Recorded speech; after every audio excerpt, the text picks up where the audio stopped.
The Lernaean Hydra is one of the most formidable creatures in Greek mythology. It is described as a massive, serpent-like beast with multiple heads, each moving independently. It resided in the swamps of Lerna, a place believed to be a gateway to the underworld.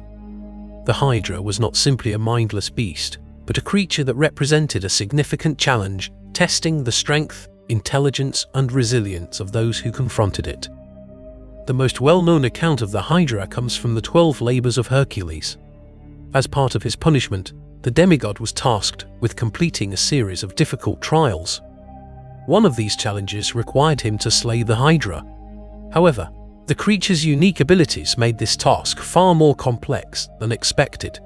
Each time Hercules severed one of its heads, 2 more would grow in its place. What appeared to be a straightforward battle became an intricate test of problem-solving and strategy.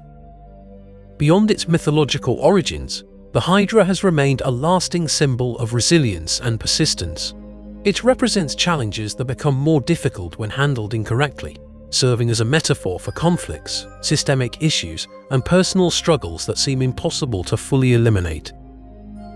To understand why the Hydra was so difficult to kill, its unique biology and abilities must be examined. The Hydra's physical characteristics made it a nearly indestructible opponent. Unlike ordinary creatures that weaken when injured, the Hydra was designed to survive and even thrive under attack.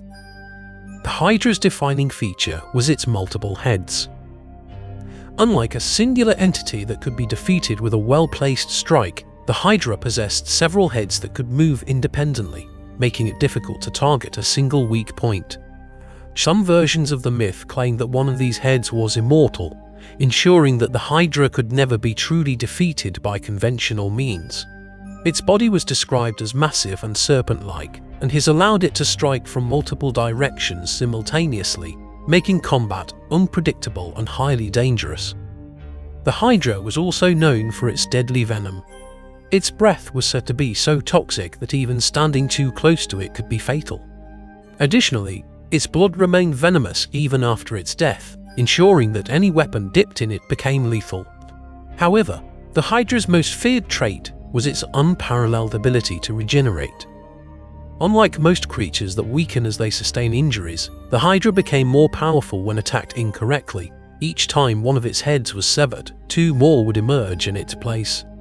This regeneration process made traditional combat strategies ineffective. In many mythological accounts, the Hydra's ability to grow additional heads was described as near instantaneous, making it impossible to deplete its strength through conventional means. The only way to prevent regeneration was to cauterize the wound immediately after removing a head. While no real-world creature possesses this exact ability, some organisms demonstrate remarkable regenerative capabilities. Axolotls and planarians can regrow limbs, eyes, and even large portions of their bodies. Starfish can regenerate lost arms and, in some cases, entire bodies. These biological examples suggest that while the Hydra's rapid head regeneration is mythological, the concept of extraordinary healing abilities is rooted in reality. Despite the difficulty of striking the Hydra, warriors who managed to land an attack faced an additional obstacle: its venom. Even if an opponent succeeded in wounding the Hydra, they were not safe from its toxic properties. The Hydra's breath was believed to be highly poisonous, making proximity to the creature lethal. Even without direct physical contact, those who entered its territory risked suffocation or poisoning. Its blood was equally dangerous. Even after the Hydra was defeated, its venomous blood remained lethal. Hercules himself used the Hydra's blood to coat his arrows, turning them into deadly weapons. However, this decision would later lead to his own suffering, as he was eventually poisoned by one of these same arrows. This combination of regeneration and venom made the Hydra one of the most dangerous creatures in mythology. But if it was so difficult to kill, how did Hercules manage to succeed? Fighting the Hydra was unlike any other battle. It was not just a test of strength, but a challenge that required intelligence and precision. Every traditional combat technique failed against it. Warriors who relied on sheer force would only make the Hydra more powerful, turning a difficult fight into an unwinnable one. Its ability to regenerate made direct attacks ineffective. Each time one of its heads was severed, two more would emerge in its place. This meant that a simple attempt to weaken the Hydra only resulted in it becoming stronger. Cutting off its heads at random would lead to an ever-growing number of new threats, forcing the opponent into an endless struggle. The Hydra's toxic breath made close combat extremely dangerous. The air around the creature was described as poisonous, capable of killing those who inhaled it. This meant that prolonged encounters would only weaken and eventually incapacitate any warrior who engaged with it directly. Its venomous blood created another hazard. Any wound inflicted on the Hydra would release toxic blood that could kill on contact. Even after its death, its blood remained lethal, a danger that persisted beyond the battle itself. The Hydra's size and agility made it an unpredictable opponent.